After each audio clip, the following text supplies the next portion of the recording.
we will start. So what I have thought of speaking with you this evening, and I will be very much pleased if you would like to put on the video so I can see you when I speak with you. Of course, just if you want. Otherwise, I will have to imagine how you look like. Very well. I'm happy that I can see you. So the topic of this evening is in connection with the heart and the mind. And it is, from my point of view, quite an important aspect to understand, because nowadays in the world that we live in, there is a lot of stress or focus put on the mental structure and the mind. And people notice that because they don't have all the knowledge and understanding regarding the mechanisms of the mind, they notice that they get stressed, for example, or the mental focus is not very good, or that, for example, they would love to have more mental control. So they start doing whatever it is possible for them in order to have control upon the mind. But this is not exactly the best path to follow. So when you want, for example, to achieve the mental silence, so when you understand that actually what works very well in achieving a much better control upon the mind, so that we all can enjoy this wonderful state of mental silence, is reconnecting, remaking the connection to your spiritual heart. And now from the yoga perspective, we all know, but it's good to understand that when we speak about the heart, we speak about the fourth center, which is at the middle of our chest, which is called Anahata chakra. And when we speak about our mind or mental structure, we speak about the Ajna chakra, which is in the middle of the forehead. So this reconnecting to our spiritual heart means, among other things, also everything you already know about activating, awakening, and enhancing the energies, purifying the energies of the level of Anahata chakra. But I will not go into it from a technical point of view. So from a technical point of view, we can speak, of course, about this with the Anahata chakra, the four centers, Anahata and Ajna chakra. But instead, I would like very much to speak from a practical point of view and an easy point of view, how we can make things work for us so that we can achieve this mental silence. Why I called the mini webinar "When the Heart Speaks, the Mind Becomes Silent" is because the heart has a specific language, a mysterious language. And when you understand this mysterious language of the heart, you will also understand what it will have as effects. So when you remake the connection to your heart and start understanding better the language of your heart, you will understand that there are some differences between what the heart does and what the mind does. So in connection with the language of the heart, we can speak about three aspects. We can always be sure that when the heart speaks, it is based on honesty, it is based on love, and it is based on freedom.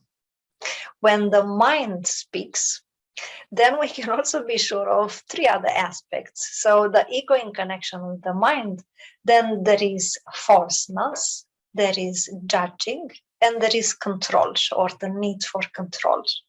So if you keep these in in your consciousness, then you'll understand the difference when you feel something, when you assess something, when you experience no matter what.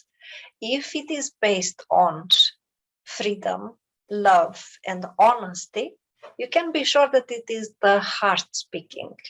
But if you are honest with yourself and you pay attention and you are aware of what is going on inside of you when you experience something, and you notice that there is a little bit of tendency for control, or that is a little bit of judging involved, or you're not exactly 100% honest, then you can also be sure that there is ego involved there, with the help of the mind, which is just an instrument. So depending who is using the mind, it will give different aspects. So another aspect that it is very important for us to understand, but also to apply it in our daily life, is you can have it almost like an aphorism or like a paradigm. When you love, you know. So in our daily life, we are in situations in which we not always know exactly what to do, or we don't know exactly how to act or react. But when you have love, when you are centered in your spiritual heart, you will know what to do, because the heart has an inherent wisdom. And in the yoga tradition, it is called the wisdom of the heart. And this is also the center or the headquarters for our supramental structure. And our supramental structure is transcending the mind. So when you have your connection to the supramental structure, you will be able to transcend your mind, and therefore you will also be in connection with your soul, and not anymore so much with your ego. So another aspect, practical aspect, that it's good to keep in mind is that when the heart speaks, which is based also on love, I mentioned the three aspects, then when you love, you'll know what to do. If there is the mind speaking that, then there will be more or less endless speculations. Why the other one did what he did or she did? Why the other one said? There will be a long chain of speculations, because the mind can never see reality exactly as it is. That is possible for our souls and for our heart, spiritual heart, but not for our mind. And I used to joke, because this is a serious matter, but we need to maintain our sense of humor and joy, so we don't take it too seriously. So I used to joke about the mind. When you allow the mind to run the show, we become transformed into a projected. So we simply project all kinds of speculations upon reality. So instead of us seeing reality as it is, we have a screen, and on it the mind is projecting all kinds of speculations. And I'm sure that I'm not coming with groundbreaking news here. I'm sure that you know how it feels when the mind runs wild with all kinds of speculations about reality. When the mind does that, then we start judging. We can experience, for example, jealousy or envy or emotional suffering. So all the emotional suffering that we experience is, if we are honest and look at it with awareness, is based on mental speculations. It is based on an illusion that the mind creates. And this is the ego behind it, which tricks us to do exactly that. And another aspect, if we compare the language of the heart and the language of the mind, let me put it like that, is that the heart is having a high morality. When you love, everything you do out of love, it is highly moral. Well, the mind doesn't have a problem not following any more moral values. So especially when the ego runs the show and wants something very badly, it will come with all kind of clever argumentation why you should do that, when somehow in your heart you know it's not exactly right. So you know that it's not exactly based on high moral values. Another aspect, if we take it also as a little bit of a comparison between the heart and the mind, is that the heart is always following, respecting, and based all the decisions that you make on true core values. The mind is doing, when it is not under the guidance of our heart, it will have upside down values with no problems. And it's very simple to understand. If we look outside in the world, what happens right now, we can clearly see that the so-called values that are propagated in our society aren't not actually moral values, they are upside down. So unfortunately, because those who run, those who have so-called power, they don't govern us from their heart, they govern us from their ego and the thirst for power. Then the values that they propagate are upside down. And therefore, the divine good is presented as something which is bad, and perversity and really bad choices and bad aspects are presenting as, yes, they are good to go, we should follow them because this is good for us. And it is not true. So again, if we come back to us as a human being, as an individual, we need to also become aware of the fact that we are complex human beings who have more than just the physical body, some emotions, and 65,000 thoughts per day. We have also consciousness, and we need to make use of our consciousness much more and put aside a little bit the mind as often as we can. Because the mind, as I said, can never help us reach or come in contact or see clearly the reality. Our consciousness does that. So when we speak about mental silence or achieving a state of mental peace, actually what we refer to from a very practical point of view is the ability to transcend the mind, to go beyond the mind, so that we place ourselves at the level of our consciousness in one level, which it is called in yoga the supramental aspect. And our supramental structure doesn't contain the mind, it contains our soul. So every time we manage to transcend the mind so that we can access our supramental structure, and the word actually, if you use your imagination, says it quite good. It's over the mind, it's supramental, it's over the mental structure. So every time we access our supramental structure, we are actually in connection with our soul, with our spiritual heart.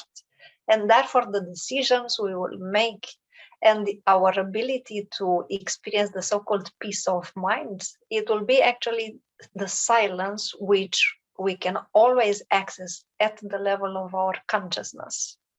Unfortunately, out there in society, it is a lot of focus put on using your mind, intelligence, IQ, and so on. So, of course, if they will put focus on us using our hearts, guess what? When you use your heart, you cannot be manipulated because you are honest, you are full of love, and you have your freedom.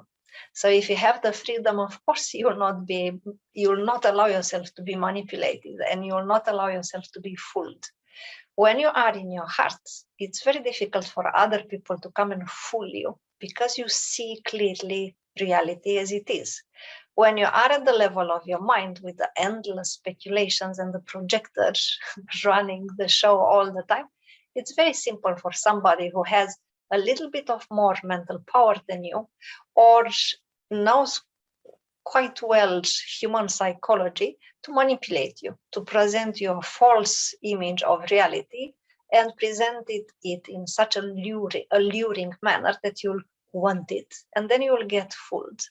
So again, we need to understand that the mind is an instrument and it can help us a lot, but the mind is not us.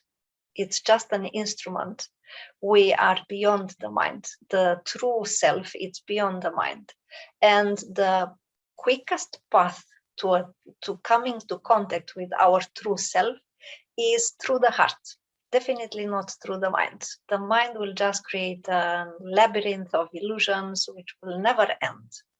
So every time you will want to achieve a state of mental calmness, mental silence, peace of mind, and other beautiful expressions, the easiest is to focus your whole attention and your consciousness in the middle of your chest at the level of Anahata chakra and dive deeply into your true self. As soon as you will be into contact with your heart, with your spiritual heart and your true self, you will be beyond your mind. And then it will become completely silent. And also some fascinating aspect that I've noticed quite a while now is that when you function at the level of your supramental body, we can call it like that, you are not running, you don't see reality, you don't experience phenomena and reality through your mind. So you will be able to speak, you will be able to interact, you will be able to take decisions and so on, but you have a complete state of inner silence, no thoughts. I know that it sounds paradoxical. How can you speak and make decisions and respond to people who speak to you and you have no thoughts in your mind? You don't have to have thoughts in your mind if you work from your supramental level. So the supramental level is in connection with our soul, as I already mentioned, and the quickest path to achieve it is one of the quickest paths to achieve it is to put much more focus on our heart. What means that practically? For example, we are in the middle of an action. We can ask ourselves an honest question and we can offer ourselves an honest answer. Right now, it is my heart which inspires me to do this action, or is it the ego who pushes me to do the action? And then if you give yourself an honest answer, and when you notice that it is actually the ego and the mind involved there, just take 1 minute break and lower, so to say, your focus, or shift your focus from your hands and your mind to your heart in the middle of the chest. Notice the inner peace and the state of being centered. And when you achieve that, then continue with the action. The same you can do also, for example, when you speak with people and they say something, you interact with them. So it's an exchange of energies, but there will be also some mental processes usually involved there. Again, ask an honest question and give you an honest answer. Are you interacting with that person from your heart or from your ego and your mind? And if it is the ego and the mind, again, maybe you'll not be able to take a minute break in the middle of interacting with a person, but at least you are aware. So you do something to be more compassionate, more understanding, more loving, more tolerant, more in the heart and much less in the head and in the mind. So you can apply this very simple exercise no matter what you do in your daily life. When you interact with yourself, because we have a relationship with ourselves as well. Pay attention when you think of yourself. Do you judge yourself? Are you harsh? Do you beat mentally yourself? Do you think highly of yourself, or you think not so nice of yourself? So when you notice that, again, take a break, shift the focus. So look at yourself and interact with yourself from your heart, with patience, with self-compassion, with tolerance, with understanding, also with firmness. Because if you shift your focus in your heart when you interact with yourself, it doesn't mean that I did a mistake, so but I love myself. I don't mean that. So you understand that you made a mistake, you love yourself, but also in the same time you will fix the mistake. You will do the right thing no matter how difficult it will be. So this with tolerance towards yourself, it doesn't mean that you just tolerate no matter what bad things you do, because this is self-love. We shouldn't mistake that for self-love. So tolerance and self-compassion means also awareness and firmness. So we want to live by high moral values, because this is the heart coming into the picture. And therefore, whenever we notice that we did something which was not highly moral, we do something to fix it. We apologize, or I don't know what the situation might be. We do what it is necessary to do, no matter how difficult it might be in that moment. And this can actually be like the backbone in our daily life. To pay attention, to be aware. Are we at the level of our consciousness or at the level of our mind? Are we centered in our heart, or it is the ego running the show? So every time we remember, we can do that, because it will transform our life to the better quite a lot. And you don't need to have a ton of knowledge.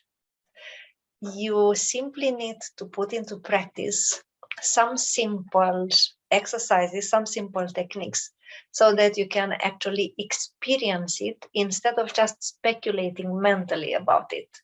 And this is this exercise that I just mentioned, shifting the attention from the level of our mind to the level of our heart.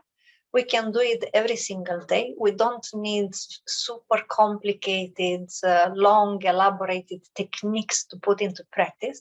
It's a matter of awareness and also determination and perseverance. So we decide that we would like very much to love more, to live our life more from the heart, and to pay attention to the tricks that the ego plays against us with the help of our mind. And when we understand and we remember what kind of language our heart has, it will be very easy to notice, to recognize when we are in a certain situation, when we experience emotions. For example, when we have thoughts, it will be very simple for us to notice it is the heart which creates these emotions, which inspire the thoughts, or is the ego and the mind. So again, the three aspects, just to remind ourselves about them, the three aspects that the heart is using as a language is honesty, love, freedom. Let me just make a short, come with a short example in connection with these three aspects. I will start with honesty, so that we can also understand a little bit how the mind can trick us. The heart is always honest. So what is in here, it is the truth. This is the reality. There are no alternatives. There are no 50 shades of gray with it. What it is what it is. Well, if we look from the point of view of the ego and the mind, they in combination, they can very well play the role of, I am a very loving person, says the mind. I am very compassionate, says the mind. I am very tolerant, says the mind. Honestly, you can, when you say I'm very loving, if it is really the heart there, then you will feel love even towards people who do something to harm you or to hurt you. If it is the mind playing the role of, oh, I'm so loving, when you think of that person, the emotion that will pop up will not be love. And again, I'm sure that here I'm not speaking about something which is completely foreign for you. So we need the honesty so that when you think of our beliefs, what we believe in, they are true beliefs and not fabricated, illusory beliefs that the mind with the ego creates. For example, say now, just as a practical experience, say now, I love old people. And notice what you feel.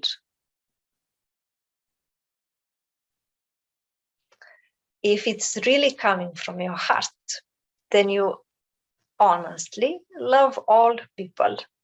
If it is just the mind coming with a very beautiful expression, I love all people, think of one person who hurt you, who did something very wrong against you. Can you really love that person right now? So this is just an illustration of honesty. When you are doing it from your heart, it's honestly that. When you are doing from your mind, it's just fullness. It's a mask of a loving person, but inside the emotions that you feel are not actually just love for everybody. So this goes also, for example, with freedom. When you are focused in your heart, you feel free, but in the same time, you allow other people to be free. And this goes especially for couple relationships. You love the other one, but you allow the other one to be free. You don't come with a long list of claims and what you want from them. You love them, and that's that. So you don't ask them to do all kinds of things so that you can continue to love them. If you love somebody, you love somebody. That's it. But if it is the mind with this image that you love somebody, it's a mental speculation, you love somebody, you will want to control that person to a certain degree. So you will start coming with claims. The person should do this and that in order for you to continue to love. So this is also the aspect of freedom and control, freedom from the heart and control from the mind. This is another aspect that you can also notice. Whatever you feel, whatever you experience inside of you. If we take also the aspect of love, the heart with love and the mind with judging. Let's suppose that somebody is doing something which potentially hurt you. If you will focus all your being in the heart, you will be able to forgive that person because what you feel is love, understanding, and compassion. If the other person did something that potentially can hurt you or harm you, but you look upon it or you experience the whole situation from the level of your mind, you will start judging that person from second one. And probably you will point finger at that person, blaming, judging, and so on. So again, this is also very simple to notice if you're honest with yourself, no matter what the situation is. So to wrap it up a little bit before I have the chance also to talk with you and you have the freedom to ask questions. So we have also a little bit of a discussion, not just me keeping a monologue. So to wrap it up, it is a simple practice. I'm joking. It's not very simple, but it's a very good practice to always pay attention and be aware, no matter what the situations are in our daily life all the time, or at least all the time with that we can remember, to notice where are we when we experience that aspect. Are we in our heart or are we in our ego? And if you understand these aspects that I presented here, of course there are more than that, but I just wanted to present 3 by comparison. Then it will be quite easy to understand. Now I'm actually speaking from my heart with you, or now I'm just speaking from my mind, coming with some clever argumentation, or now I'm interacting with these people really from my heart, or now actually it's my ego there with the mask and again some clever argumentation. So no matter the situations, no matter how joyful and pleasant it is, or painful and hurting might be, you can always pay attention, see clearly where are you in that moment when you are in that situation or interaction. Are you in the heart or are you in your mind? And then when you notice that you are in your mind, please don't be harsh on you. Simply notice, acknowledge it, and then if you have the necessary inner energy in that moment, make the shift. So focus in your heart and then do your best in that moment to continue to do that activity or whatever situation is or interaction from your heart. And then you will notice that many times situations that are tensed will simply, as through a miracle, harmonize themselves quite easily. Or interaction with people where you might have the tendency to judge, to be harsh, or to respond, to react with the same coin. When you make the shift from the ego and the mind to your heart, again, it will be very easy for you to be kind, loving, understanding, tolerant. So when we do this, all of us, me included, we will make our life much better. We will avoid a lot of emotional pain and suffering. And we will also become wiser because the heart has a tremendous wisdom. The mind will never reach that level. Never ever. No matter, we can be geniuses. We can be super geniuses. We can be the most brilliant person in the world. Still, the heart will be more brilliant than the mind, no matter how super advanced the intelligence can be. So I would very much like to talk with you about this. And if you have questions or comments or anything you want to share from your life and from your experience, I would be very happy to listen to you.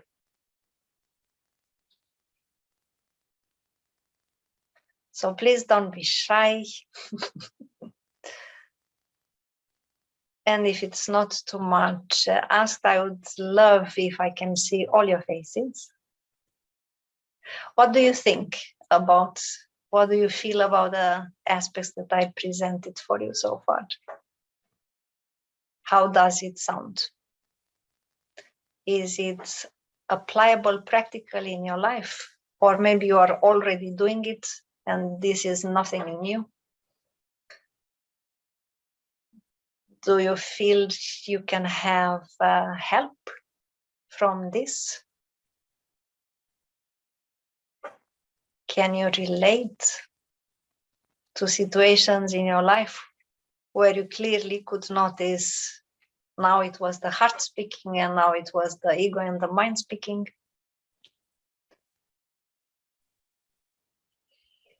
Should I dare? Yes, please do. Okay.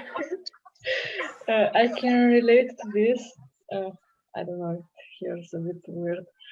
I can relate to this, especially in one situation with, with someone I love very much, and well, he had not so nice behavior, but well, because I love him very much, I didn't care what other people said or that you should not talk with that person anymore or stuff like that. And for me, it was Well, it was very natural. I just centered in my heart and no, I love him. I will forgive him. I don't care what he said about me. I don't care what he did. I love him, so I forgive him. And yeah, when I had this, it was so, I don't know how to say, but yeah. Anyway, after a while, after maybe a few weeks after that, I had a dream in which I was close to him in that dream, and exactly like it is in real life. When each time I meet him, I experience a very strong activation of Anahata chakra, and I feel expanding, and I felt that in my dream. I felt in my dream my Anahata chakra expanding so much, like everywhere, and I don't know. I never experienced anything like that before. And I woke up from that dream exactly with that state, and it was overwhelming. So yeah, for me it was like, okay, now this is what it means to love, like, and to forgive. It is very beautiful what you said. Thank you for sharing. I just would like to say one aspect. So, of course, when you love somebody, you will be able to forgive and forget and move on. Just pay attention so that you don't end up in a situation where you just need to forgive and forgive and forgive and forgive, and the other one will somehow take advantage of your kindness. So to forgive from time to time, yes, we are humans, we make mistakes, and especially in relationships, we will hurt each other without us willing that, because we don't have the same vision and the same perspective upon reality. So I can say something with good intentions, but it will hit a weak point in the other one, and it will take it personally, though my intention was never to hurt. So just pay attention so that you don't allow yourself to be in a situation, especially in a relationship, where you all the time need to forgive and forgive and forgive. So yes, we love and yes, we forgive, but no, we don't allow others to take advantage of that.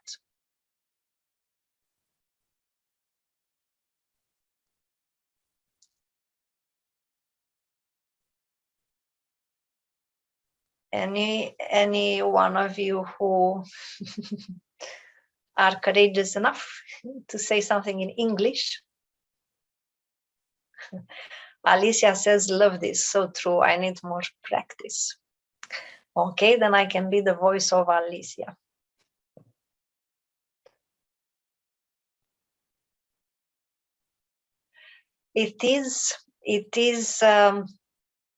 It's very important, especially nowadays, in this situation that we unfortunately are into, that we practice as much as possible this centering in the heart. Because when there is so much misery out there, when we are bombarded only with bad news, with scary news, we really need to have a very solid ground for our emotional balance and our mental health.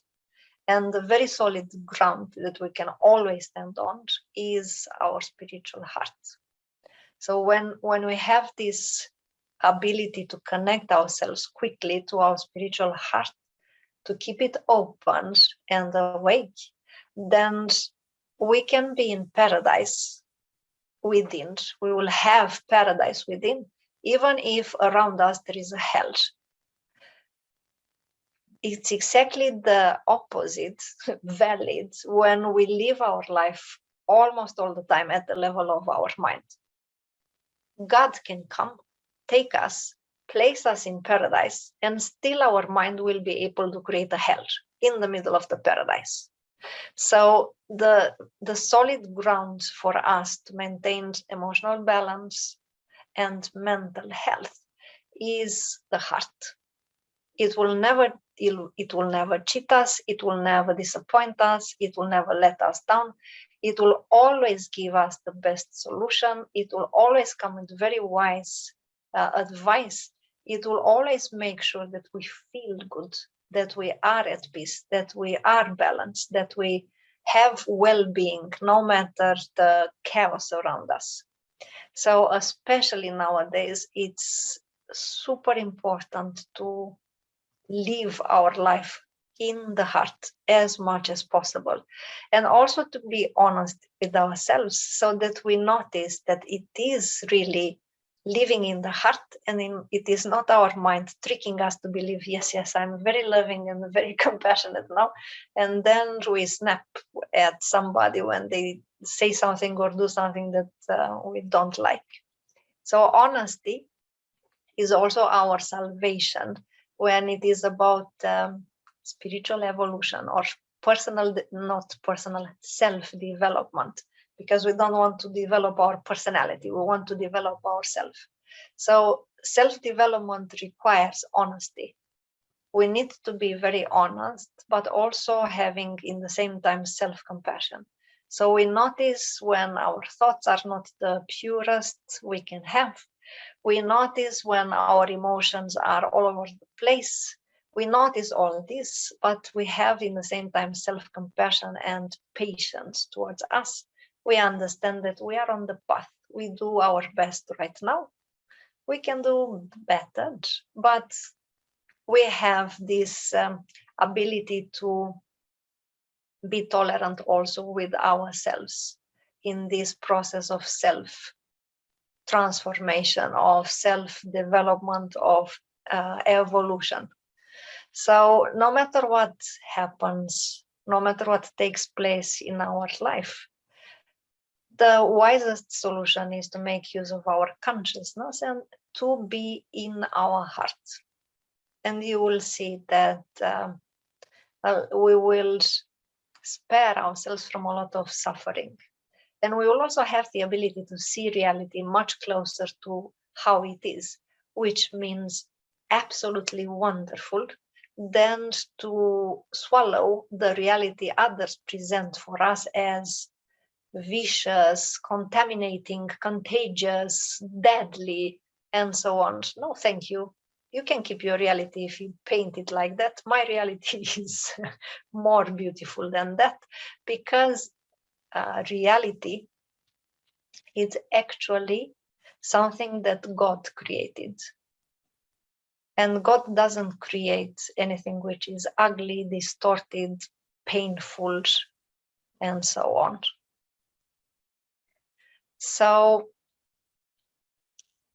have you noticed in your life the difference between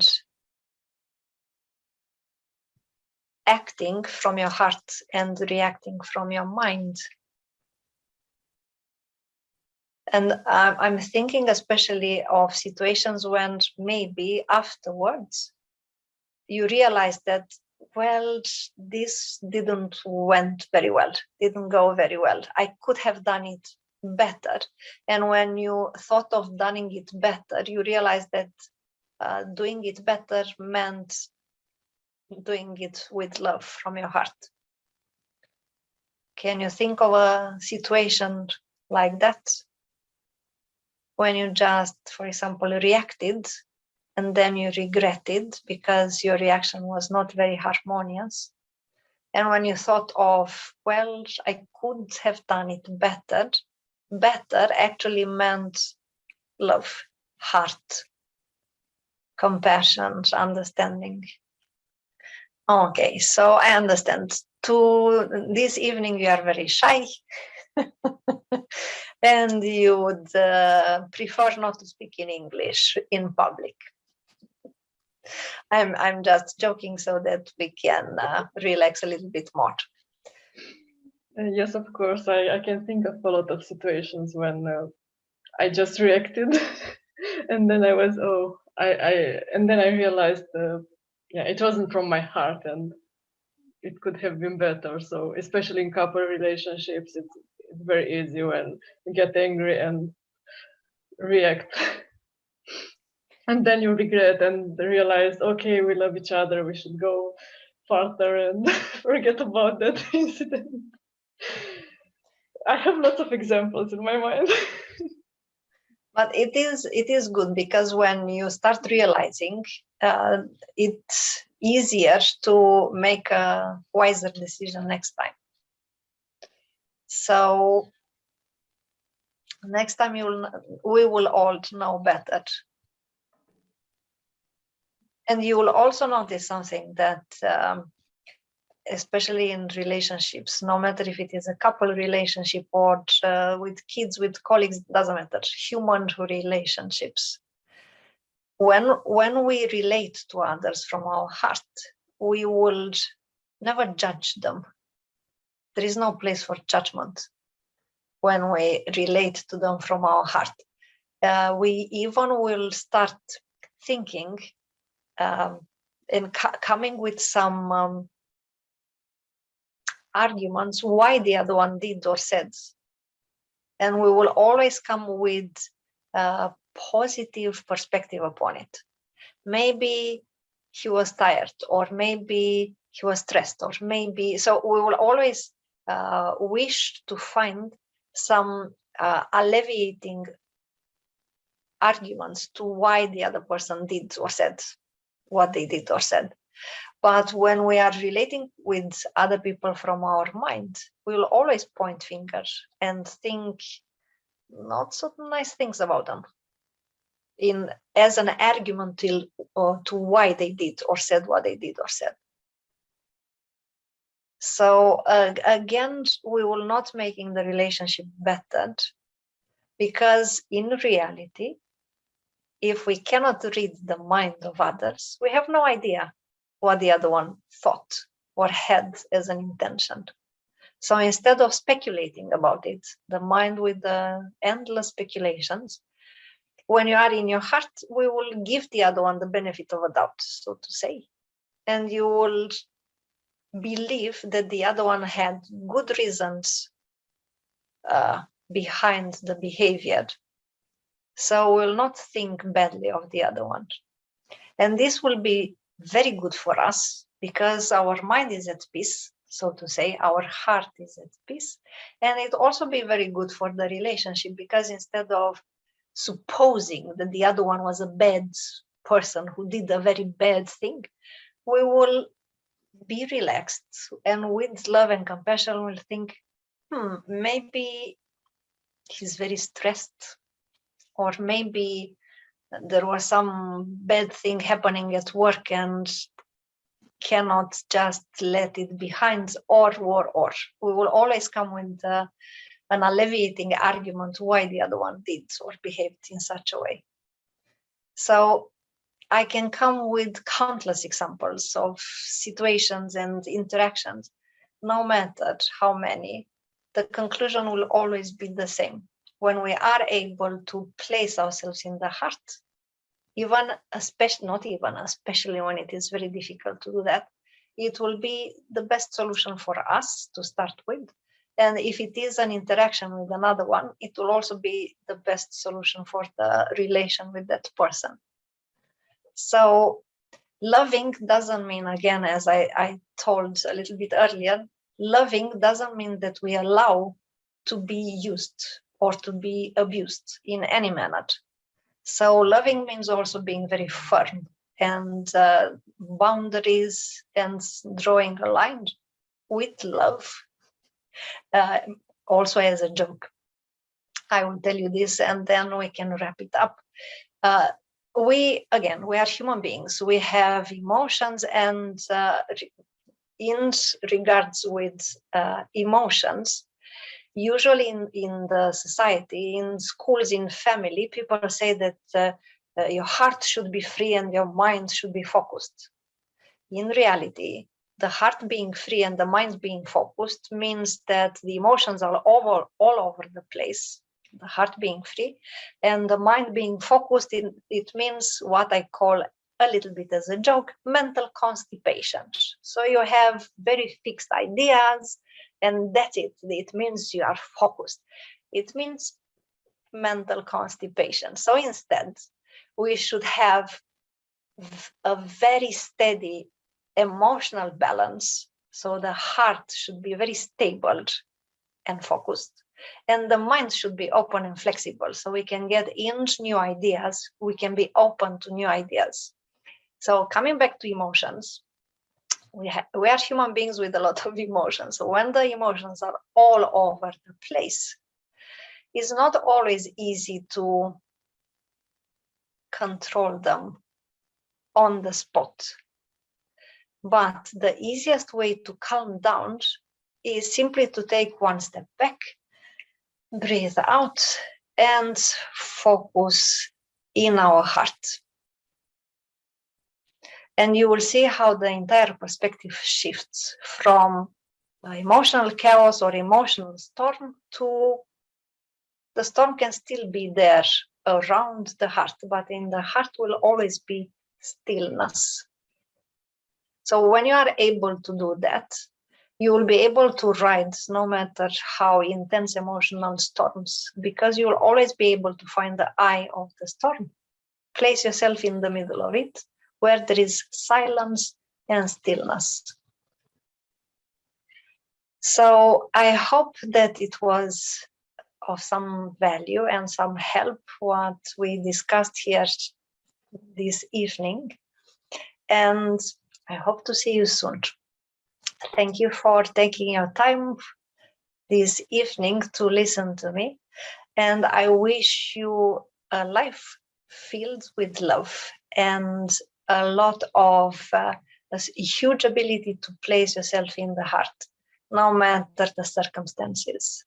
And I will be very happy if in a couple of weeks, if I can receive a little bit of feedback from you, telling me how it goes with living everything, experiencing everything from your heart, and less from your mind. Because this will be the best gratification for me, receiving your feedback regarding this. Until next time, I wish you all the best. Lots of love. Bye.